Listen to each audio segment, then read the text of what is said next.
Hey everybody, She's welcome to Queer in Cyber. This is Peter Shawalker. We have most of the usual cast of characters today. Anna, Ray, Ian. Amber can't make it today because I screwed up the schedule. It's my fault. We have a special guest today, our very first guest, and that's Sean Todd. Sean, would you do a little intro, please? Yeah, thank you. I'm Sean Todd. I'm the CISO of Auditive, a TPRM focused startup. Previously CISO at a payment tech company and at a mortgage tech company. Awesome. Thank you for joining us. And today's topic was, I think, was it your idea? Whose I idea think was so, it? yeah. Yeah, and it was about how to be a good leader, ally, and I guess queer leader too, because that's what we got in your case. What was your thinking behind that? Like, what was the reason? I mean, the main thing for me is seeing people who are in leadership positions afraid to express who they are authentically and be that vanguard at the company and make the rest of the diverse community at the company feel comfortable being who they are. So how does that work for you? I mean, in terms of like what form has that taken in your career in terms of like people coming out, people not being able to come out, things like that? Yeah, for me personally, I am very open about who I am. Was on the DEI committee at my last company. I started LGBTQ ERG to give people that space to come out. But then it's also about building a diverse team so that other people see that you can hire a diverse team and have it work well. And then in terms of how other people have reacted, I've seen at the ERG level people wanting the LGBTQRG to be a closed group because they were afraid to express who they are. And it requires someone at the top, at the executive level, to show who they are, show that you're not going to get attacked for who you are. Just do good work and you can be your authentic self. Hmm. So it's one thing to be um a leader in the queer community um for our folks, like us being us and them being us, well, us being us. What about allies? What about people who are not queer, who about cis people? Like what advice can we give to them? And I'd like to hear from everybody on this. I'll let someone else take that one. I mean, I was going to say it's not. It's something Sean said jumped out at me. There's definitely a space for a queer only space, or whatever you want to call it. But if you want allies to be allies, you have to be welcoming to allies as well. So if you're running community events, if you're being out there, you've got to make sure that you feel welcoming to everybody because we need allies, and if we're not welcoming to them, then that's kind of, it goes against what we're looking for. So I think there is a space for closed spaces, but I think your spaces have to be very widely open, and you have to make everybody feel comfortable, which is kind of what we want everybody else to do for us. So I feel like there has to be the right balance, and it has to be, in my mind, slanted on the side of open to everyone. If you're even interested in this, or if you're even uh, curious about what's going on in the community, you should come. I don't know. I mean, I could see value in both, but I think in this context, especially, we have to be open and welcoming. I'd like to also add about what Sean said. If it doesn't come from the executive leadership, it's really hard for that support to continue. I've been in companies where my whole tower, um, I after I came out, I was obviously joining in Pride events and the ERG and events that obviously started that DEI movement. But I can tell you from my whole cybersecurity department, I was probably the only one participating in these ERG groups. And, you know, I saw the VP supporting that, but that was it. It's a huge gap, right? So you have the VP coming into events, and then no directors, no supervisors, no managers, no senior managers. And it's great the VP's here, but how are we really ensuring that we're transmitting that message of DEI and support, and we're here for everyone, not just to grab a drink for, you know, happy hour because it's convenient, but to really get the idea of why we're here, right?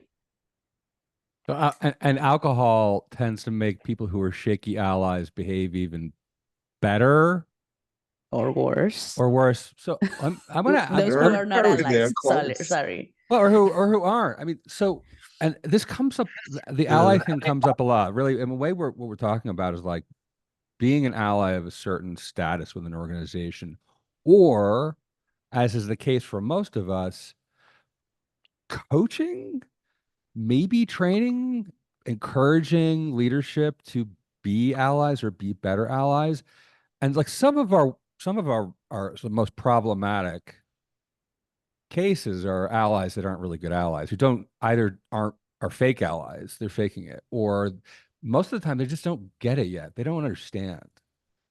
How do we how, you know, there is this whole school of thought on managing up in business.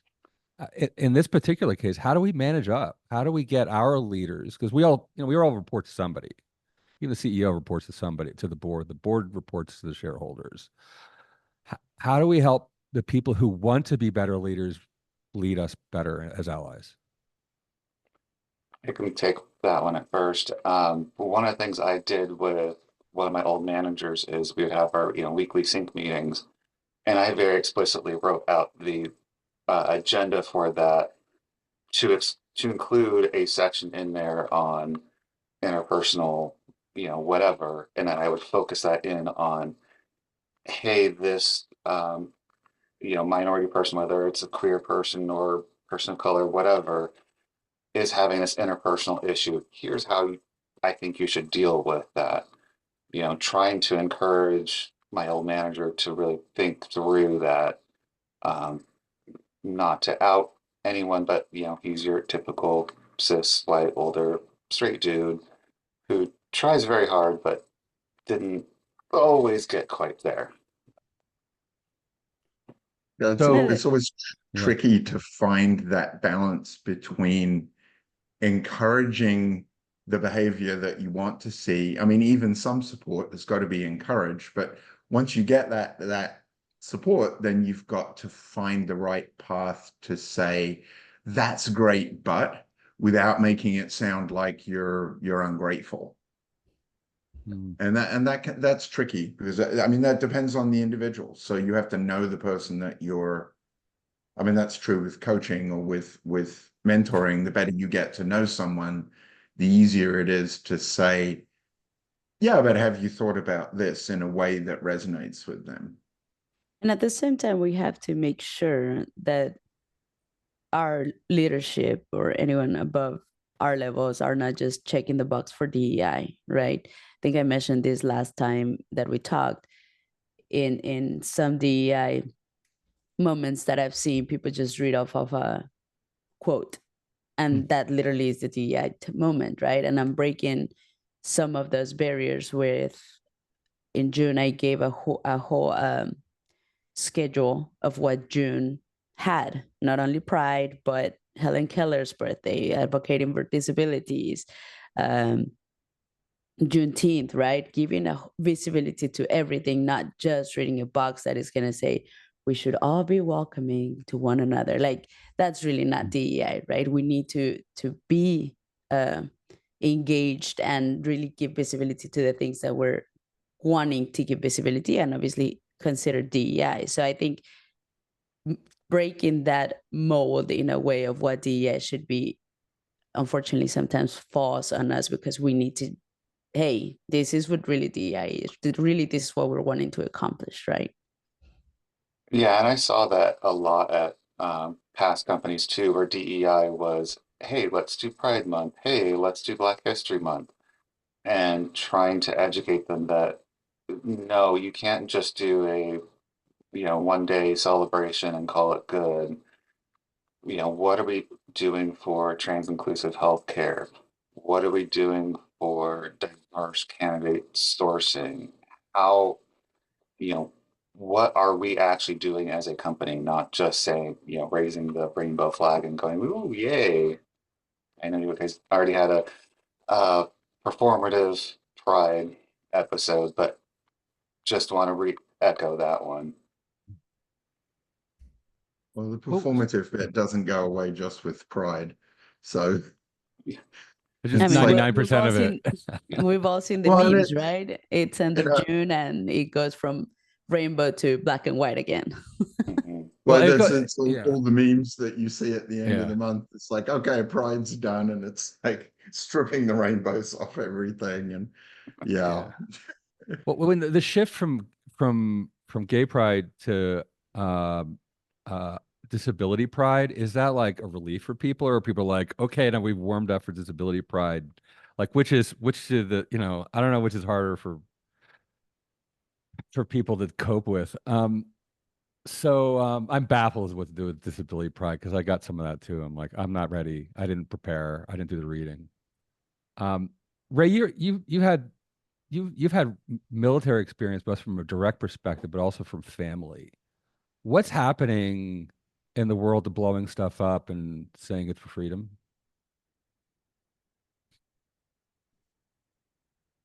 You're muted. There you I go. actually thought that when I was really concerned when my daughter, it was a big secret when don't, because when I was in the military, it was don't ask, don't tell. And it's more like don't ask, don't tell, we know, because we have a gaydar. So, we kind of knew who was and who wasn't, we kept our mouths shut. But then it was kind of funny because once they repealed it, it's like people are driving in and they got rainbow bumper stickers and stuff, and we're seeing them come in. I was like, oh my God, it's so cool. So, but then I got out, and then we went through the whole, military went through the whole phase of, post 9/11. Now we're back to being tough people and, badasses, and everything took a backseat to a couple wars that really shouldn't have been going on, at least one of them. But that's my opinion. But then when my daughter enlisted, I got concerned because she wasn't out yet initially. Or no, she was out, but the whole gay marriage wasn't through.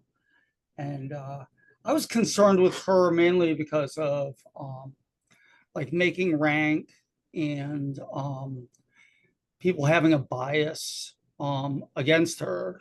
Because I mean,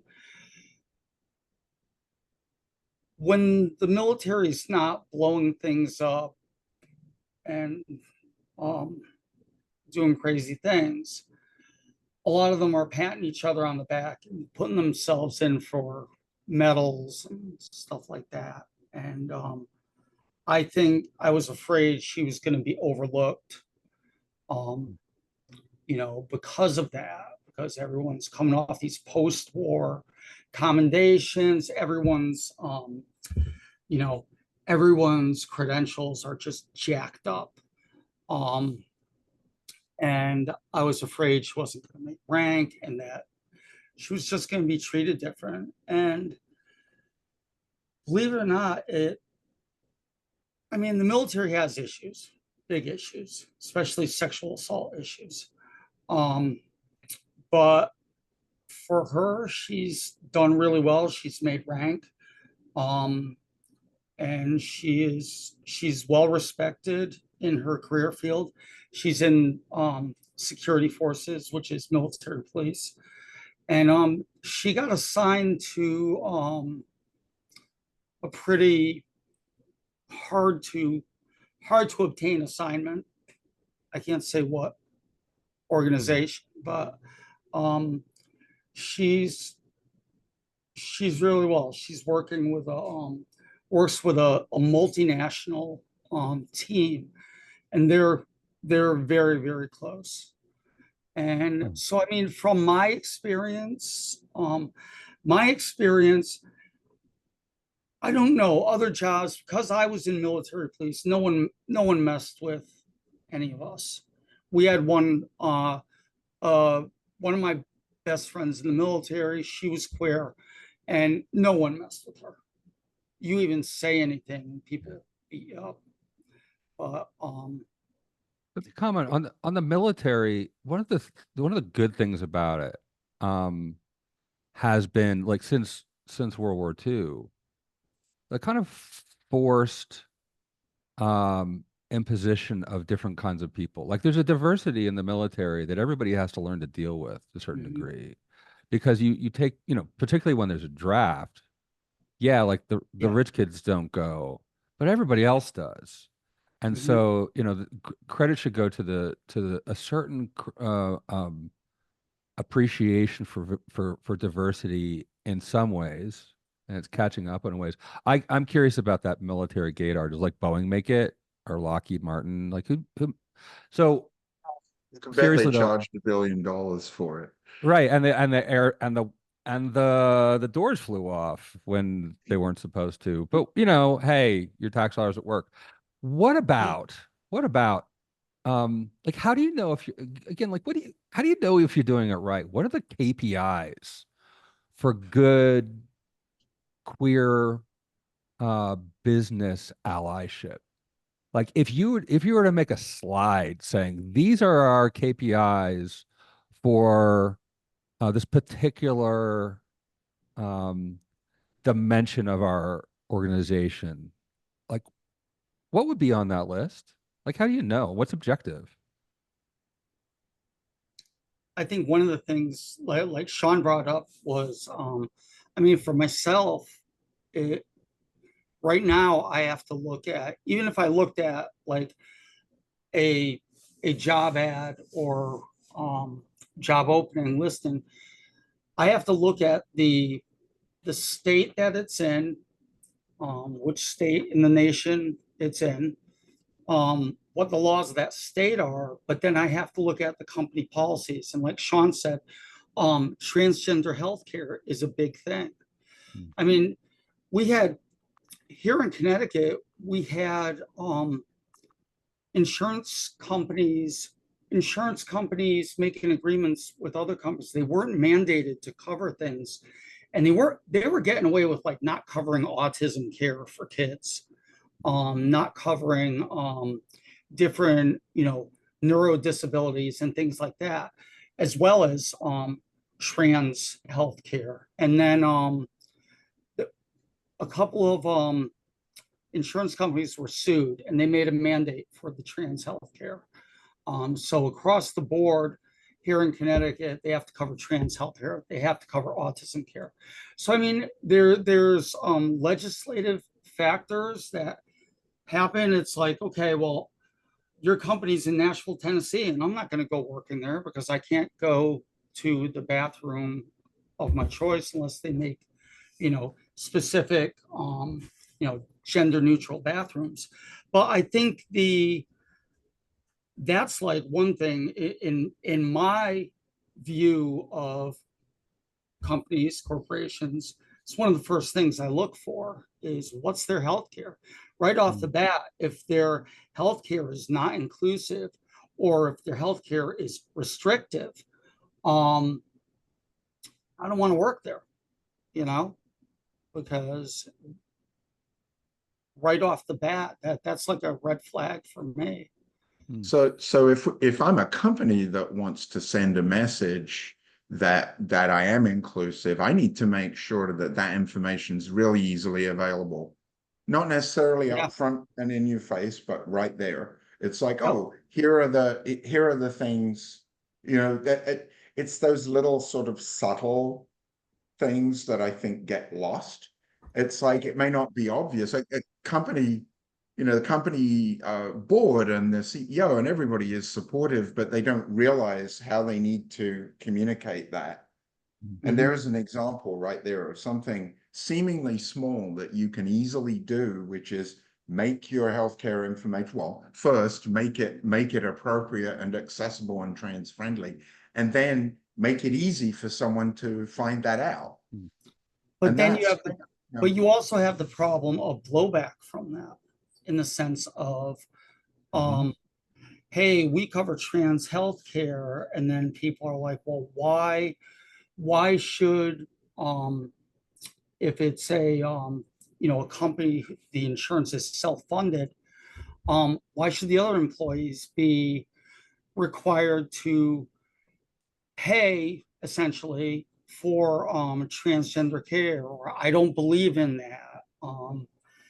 And I think through my experience, the thing that kind of equated to that was the bariatric surgeries being covered by bariatric surgeries, and any complications being covered by the insurance. And it's like, well, hey, you're covering this niche, so that was always my thing was, why should we pay for your hormones? I don't believe that, the collective unit should be paying for you to be able to have access to that. That's, they might say something crazy like that's cosmetic, you're not going to die if you don't have it. Well, yeah.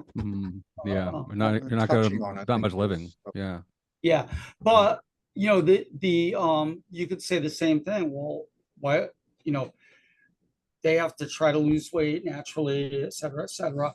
But I mean, we had employees getting bariatric surgery at a higher rate than the norm. Yeah.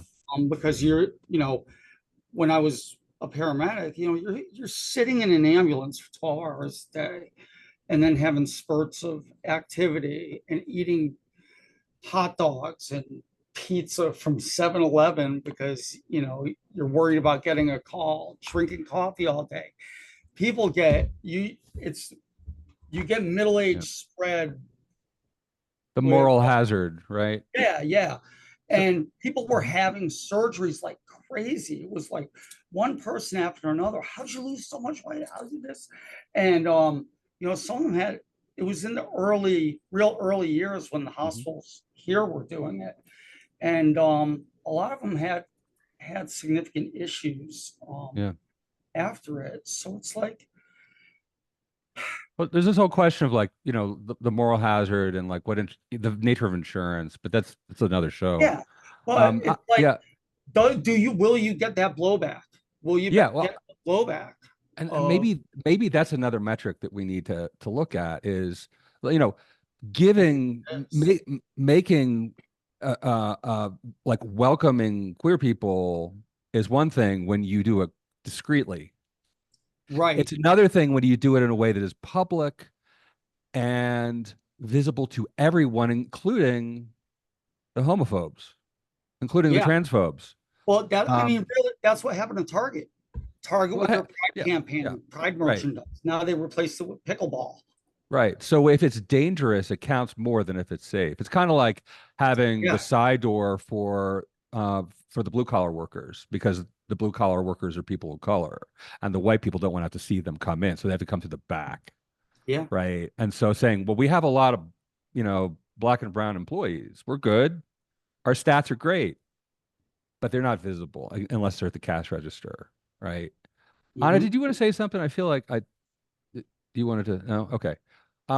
So, two more things, and then we're going to close it with a quick announcement. One is like, what are some things we can do, some tangible things we can do in terms of like welcoming people in terms of sourcing? And then I want to end on, like, how do we check in with people as humans? Like the law kind of says we're not supposed to. The reality is, none of us can check our humanity at the door. But the first thing, like, what are some kind of tactical stuff for bringing teams together? I would say, as a manager, just, pay attention to who's talking and who's not talking. If you have people on your team who are quiet, ask them why. Maybe they're an introvert. That's fine. Maybe it's because they feel like, their coworkers are just putting them down, talking over them, whatever. But as a manager, you have to pay attention to that. You need to bring all of those ideas to the table, especially in security. I do believe that building rapport with your team is Mhm. essential to everything, right? I like to be very transparent with my team. And I think I mentioned this in the previous episode, but as soon as I came on, I said, my wife, my wife, my wife. That way, hopefully, I open the floor to let everyone be whoever they need to be or they are, right? That hopefully they don't have to hide any sense of the spectrum there, right? And it has to be from us. And even if we're not in the community and we're allies, instead of assuming, hey, where's your wife or where's your husband, right? We need to teach our allies to say, hey, do you have a partner? That way, that keyword, right, for many, just help, it resonates with, oh, this person is an ally. I can share if I want to share that I have a wife or I have a husband or I have multiple partners, right? We have to just be conscious about that. And that's how our allies are going to be helpful in allowing that human element, right? Little by little, if we understand who kind of speaks our same language, then we start to feel safe. The allies need their own flag. Like, since we Don't started they? I think this, they do. since I we think they started have this, that. we all pretty much. I don't know if Shawnee you do this, but like, we started using the flags on LinkedIn. And people have been more willing to come to me and ask for my advice and assistance and support. Allies, you see like LGBTQ ally and then maybe a flag. And anyway, I think allies need their own signals to us to say, I'm safe. I think You're good with me. Is I there a think flag? I don't know if there is, but I'm gonna even challenge that because Yeah. I don't want we know, I know we all do know allies that just call themselves allies to be in the mix and not necessarily support us, because when the picket line comes, they're jumping on the other side, on the safe side. Yeah. So I think it really is about that report, about that language, about that communication and how they make you feel versus just sticking a pin in LinkedIn in this case that says, I'm here for you, but we really don't know them and we wouldn't even vouch for them to truly believe that they're allies, right? Because it's very bold for us in the community to put our flag because we know negative repercussions can come with that, right? Yeah. An ally um doesn't Yeah, really and it could go back to the performative pride thing where, hey, I'm going to wave a rainbow flag because I think you're all cool, but like you said, when it comes down to it, they're gone. Are we cool? We're not cool. Are we cool? Yeah, we are. I think we We are. are. We're Yeah, we bad are. at it. Okay, okay, we are cool. Right. Yeah, maybe the difference is this. Again, like there's mere performative, there's cynical performative, which is what a lot of we see and what we complain about. And then there's the performative that will get the allies in trouble or make them feel uncomfortable. And to those people, thank you. Thank you. Right. If somebody is if you're not if you accept the discomfort that comes with people mistaking you for queer because you're hanging around with us and people like saw the flag and didn't read it right, thank you. Because we get it all the time. I get confused being straight all the time. That's why I have to say, yes, I have a wife, but I'm bi. And you know how that works, right? And a lot of us get it from the other direction. We get mistaken for being straight, cis, whatever. Um, so let's last thing, because we have like 5 minutes and we all have to do jobs or something. Um, how do we check in with people? How do we check in with people in ways that don't get us in legal hot water, that don't violate their uh, not everybody can be out because it's not safe for everybody, safe enough for everybody. It's not safe for any of us completely, but let's start with Ian, and then want to go around and then land on Sean. Going to say, take it up a level. How do we check in with people? You should be asking yourself, what are the check-ins that I do with everyone on my team, regardless of who they are? What sort of open questions can I ask to say, is not just how's your job going? It's like, how's everything going for you? Give them an open to say, oh my God, my dog died, or whatever it is that's affecting their work performance, and share it in a space where they feel like you're not going to go marching around with the sign saying, Ian's dog died, or something that so again, it's back to what Anna was saying. You build a rapport, you make people comfortable sharing, and then you invite them to share, you invite them to talk. And if they choose to talk about something related to a work incident or coming out or whatever, or they choose to talk about how they feel about being Jewish today, or any number of other things. It's like, it's just providing a safe, open forum whenever you can and whenever it's appropriate. I'm sorry about your dog, Ian. Anna, what about you? That was a while ago. Yeah, I just feel like I'm the person that learns, that hopes by sharing, people share. So usually in my one-on-ones, I try to share a little bit about myself. I'm hoping to not turn it about me, but give the person comfortability to share back. Sometimes it works, sometimes it doesn't. It's learning different management styles with people and how they navigate through things. But yeah, just in general, checking in my one-on-ones is how is life going before we jump into the business. And sometimes that works, and that's what I like to do for checking in on people. Ray, how do you do it? I tend to focus. See, it's hard because I think there are, you have people that are out in the in the queer sense, but when you have people that are trans, like based on my experience and a lot of my friends, it's like we've talked about before, we test the waters.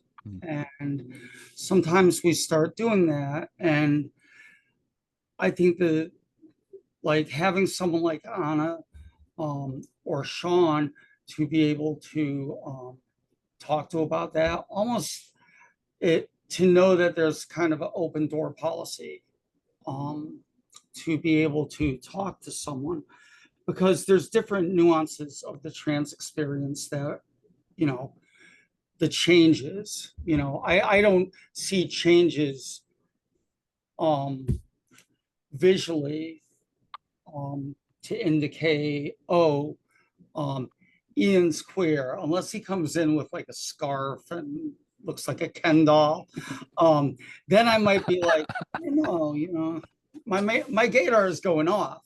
But a lot of times, only other trans people notice, oh, he looks like he's getting electrolysis or something, and you don't want to say anything because, especially when you're in transition, a lot of times you're still hiding it. You're still